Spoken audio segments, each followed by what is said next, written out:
देश के 12 राज्यों और केंद्र शासित प्रदेशों में चल रही एसआईआर यानी स्पेशल इंटेंसिव रिवीजन की प्रक्रिया अब सवालों के घेरे में आ गई है।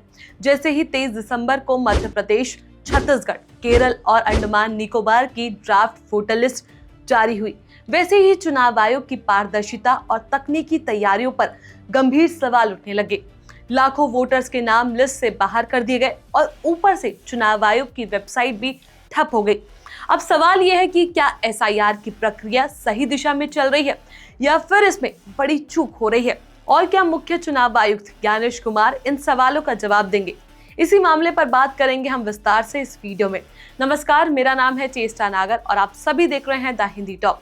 देश भर में मतदाता सूची को दुरुस्त करने के लिए चुनाव आयोग ने एसआईआर यानी स्पेशल इंटेंसिव रिवीजन की प्रक्रिया शुरू की है। इसका मकसद है मृत, शिफ्ट हो चुके, डुप्लीकेट या फर्जी वोटर्स के नाम हटाना, चुनावी प्रक्रिया को पारदर्शी बनाना। लेकिन जब इस प्रक्रिया के तहत 23 दिसंबर को मध्य प्रदेश, छत्तीसगढ़, केरल और अंडमान निकोबार की ड्राफ्ट वोटर लिस्ट सामने आई तो आंकड़ों ने सभी को चौंका दिया। इन 4 राज्यों और केंद्र शासित प्रदेश से कुल मिलाकर करीब 55 लाख से ज्यादा वोटर्स के नाम ड्राफ्ट लिस्ट से बाहर कर दिए गए। सबसे ज्यादा असर मध्य प्रदेश में देखने को मिला, जहां 42.74 लाख वोटर्स के नाम काट दिए गए। ये संख्या किसी भी राज्य के लिए बेहद बड़ी मानी जा रही है। मध्य प्रदेश में इस अभियान का असर शहरी इलाकों में ज्यादा दिखा। अकेले राजधानी भोपाल में ही 4.48 लाख वोटर्स के नाम हटाए गए। गोविंदपुरा और नरेला विधानसभा क्षेत्र सबसे ज्यादा प्रभावित रहे। आंकड़ों के मुताबिक राज्य में 5.49% वोटर्स ऐसे पाए गए जो शिफ्टेड या लंबे समय से अनुपस्थित थे, जबकि 0.48% वोटर्स के नाम एक से ज्यादा जगह दर्ज थे।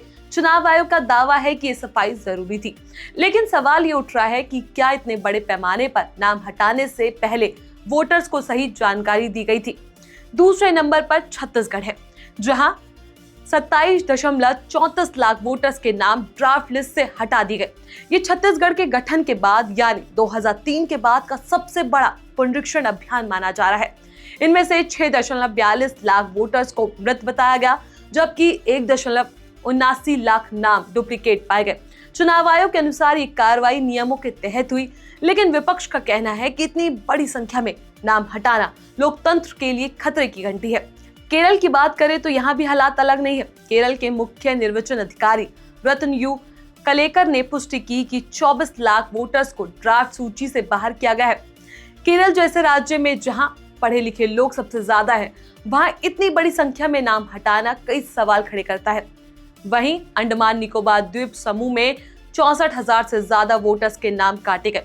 यहाँ 16.72% वोटर्स ऐसे पाए गए जो स्थायी रूप से द्वीप छोड़ चुके हैं। इसके अलावा 2,917 वोटर्स के नाम एक से ज्यादा बूथों पर दर्ज पाए गए। लेकिन कहानी यहीं खत्म नहीं होती। जैसे ही ड्राफ्ट वोटर लिस्ट जारी हुई, वैसे ही चुनाव आयोग की वेबसाइट पर तकनीकी खराबी सामने आ गई।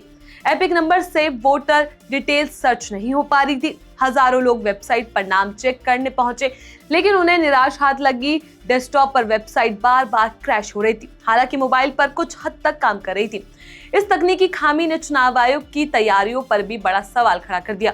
जब लाखों लोगों के नाम वोटर लिस्ट से हटाए जा रहे हैं, तो कम से कम वेबसाइट और सिस्टम को मजबूत होना चाहिए था। विपक्ष का आरोप है कि ये सिर्फ तकनीकी समस्या नहीं बल्कि लापरवाही का नतीजा है। फिलहाल चुनाव आयोग ने साफ किया है कि ये सिर्फ ड्राफ्ट वोटर लिस्ट है। जिन वोटर्स के नाम हटाए गए हैं, ये 23 दिसंबर से 22 जनवरी 2026 तक दावा और आपत्ति दर्ज करा सकते हैं। इसके अलावा ये अपने संबंधित ईआरओ से संपर्क कर सकते हैं। अगर ईआरओ के फैसले से संतुष्टि नहीं होती तो जिला मजिस्ट्रेट और फिर राज्य के मुख्य निर्वाचन अधिकारी के पास अपील की जा सकती है। चुनाव आयोग ने यह भी बताया कि फाइनल वोटर लिस्ट 21 फरवरी 2026 को जारी की जाएगी, लेकिन राजनीतिक जानकारों का मानना है कि इतनी बड़ी संख्या में नाम हटाने से आने वाले चुनावों के समीकरण पूरी तरह बदल सकते हैं। सबसे बड़ा सवाल यही है कि क्या एसआईआर की प्रक्रिया पूरी तरह निष्पक्ष और पारदर्शी है, और अगर सब कुछ सही है तो फिर वेबसाइट क्यों डाउन हुई? क्या चुनाव आयोग इस तकनीकी नाकामी की जिम्मेदारी लेगा? और सबसे बड़ा सवाल, क्या मुख्य चुनाव आयुक्त ज्ञानेश कुमार इन सभी मुद्दों पर खुलकर जवाब देंगे? बहरहाल ड्राफ्ट वोटर लिस्ट के बाद उठे सवालों ने चुनाव आयोग के सामने एक बड़ी चुनौती खड़ी कर दी है। अब निगाहें इस बात पर टिकी है कि आयोग अपनी निष्पक्षता और विश्वसनीयता कैसे साबित करता है, क्योंकि अगर इस प्रक्रिया में जरा भी गड़बड़ी सामने आई तो विपक्ष का हमला और तेज होगा, ये तय है। फिलहाल इस खबर में बस इतना ही। एसआईआर प्रक्रिया को लेकर आप सभी का क्या कहना है, अपनी राय हमें नीचे कमेंट बॉक्स में जरूर बताएं। ऐसी और भी वीडियोस के लिए आप हमारे चैनल द हिंदी टॉप को सब्सक्राइब कर सकते हैं। इसके अलावा आप हमें एक्स, फेसबुक और इंस्टाग्राम पर भी फॉलो कर सकते हैं।